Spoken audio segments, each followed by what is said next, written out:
What happens if you stop masturbating? After 60, the truth older men need to know. Have you ever felt like something inside you was slowly fading, but you couldn't explain why? You look fine, you sleep okay, but deep down, you know, something's missing. It's not about sex. It's not about shame.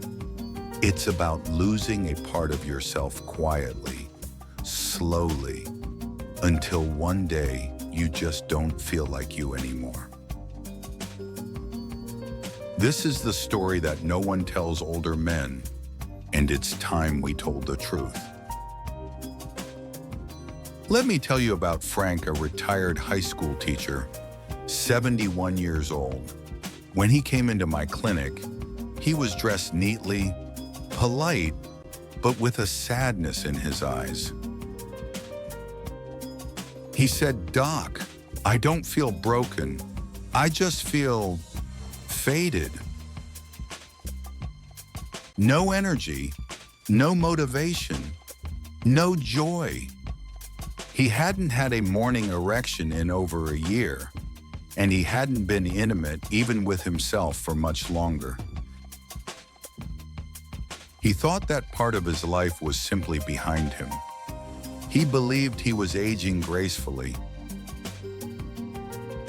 But what Frank didn't know was this: what he had stopped doing wasn't just about pleasure, it was about survival. Turning point: why this matters now. We ran tests. His testosterone was dangerously low. His prostate was inflamed. His cardiovascular health was slipping. His emotional balance was quietly unraveling. And yet, nothing in his medical chart suggested a clear diagnosis. That's because the cause was invisible, a habit he had given up years ago, thinking it no longer mattered. Frank had stopped masturbating, and this one quiet decision was slowly changing everything about his body, his mind, and his life. Part 1. The body forgets what it doesn't use. 3:05:30. Most men don't know this, but the penis is a vascular organ. Like your legs or arms, it needs circulation, it needs activity. When you stop stimulating it entirely, especially after age 60, blood flow reduces, oxygen levels drop, and tissues begin to stiffen. A 2021 paper in the Journal of Sexual Medicine confirmed that long-term sexual inactivity in older men correlates with erectile tissue degeneration and nerve desensitization. Morning erections vanish, spontaneous arousal disappears, and even with medication, many men can't recover full function because the hardware has deteriorated from neglect. Frank was shocked. He thought celibacy meant strength. He never imagined it could mean decay. What if the real threat to male vitality after 60 wasn't disease or age, but silence and shame? Part 2. Testosterone doesn't retire. When Frank stopped all sexual activity, he unknowingly told his body, "We're done. Shut it down."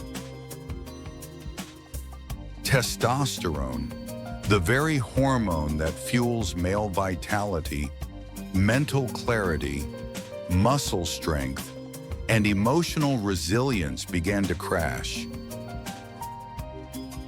Aging lowers testosterone naturally, yes, but full sexual withdrawal accelerates that decline.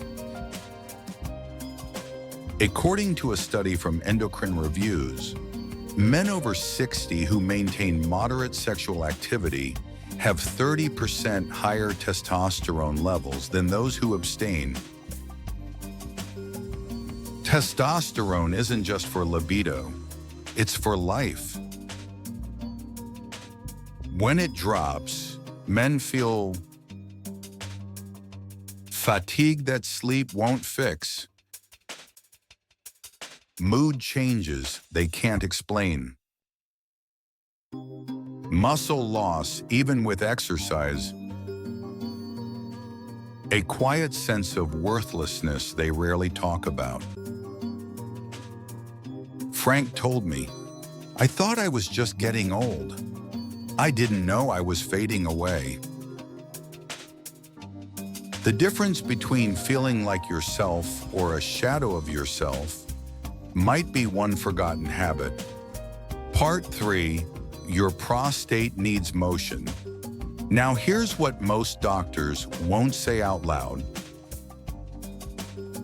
The male prostate is a gland designed to produce fluid and release it. When that fluid builds up and sits for too long, it stagnates. That causes inflammation, pressure, pain. Frank had started waking up 3 to 4 times a night to pee.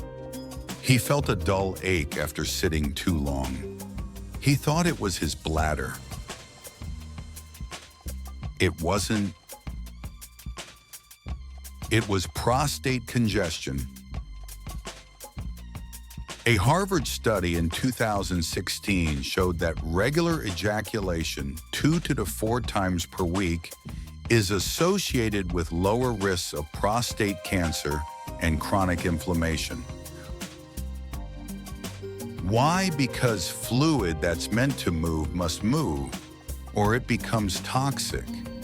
Imagine saving your prostate not with pills, but with something as natural as breathing. Part 4, the emotional cost. No one talks about. Frank's story wasn't just physical, it was emotional. He stopped self-touch because he thought it was shameful, unnecessary, outdated. But what he lost was more than arousal. He lost connection with his own body, with his own sense of self-worth. Oxytocin, dopamine, serotonin. These aren't just pleasure chemicals. They're the building blocks of mood, hope, and emotional resilience. Older men who stop all forms of intimacy are 2x more likely to experience depression and 3x more likely to isolate socially, according to the Journal of Geriatric Psychiatry. Frank wasn't just lonely. He was disappearing into himself. Sometimes staying alive inside isn't about what you do with others. It's what you still allow yourself to feel. Part 5, it's not too late to come back. Here's what I told Frank. You're not broken, you're just silent. And silence doesn't mean surrender. He began a simple habit once or twice a week, with kindness, with no shame, not to chase fantasy, but to remind his body, we're still here. After 3 months, his testosterone began rising, his sleep improved,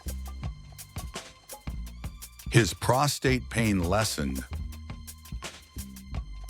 He smiled more. He felt like Frank again. He didn't become 25 again. He didn't need to. He just became whole. Reflection, let's be honest. Men deserve this conversation. This isn't about obsession or indulgence. This is about health. No more shame, no more silence, The male body doesn't retire from needing care at 60. It requires more. We've shamed generations of men into thinking their needs are wrong. Now they suffer in silence, in wheelchairs, in sadness. It's time we change the story. If you're over 60 and you've felt this fading, this quiet erosion of self, know this. You are not alone. You are not done. You are still a man, still worthy of care. So take this message personally. Start small, start kindly. Let your body know you're still here, because you are. And if this story touched you, type "still here" in the comments below. Let's bring this conversation into the light. Let's give men back their right to feel alive.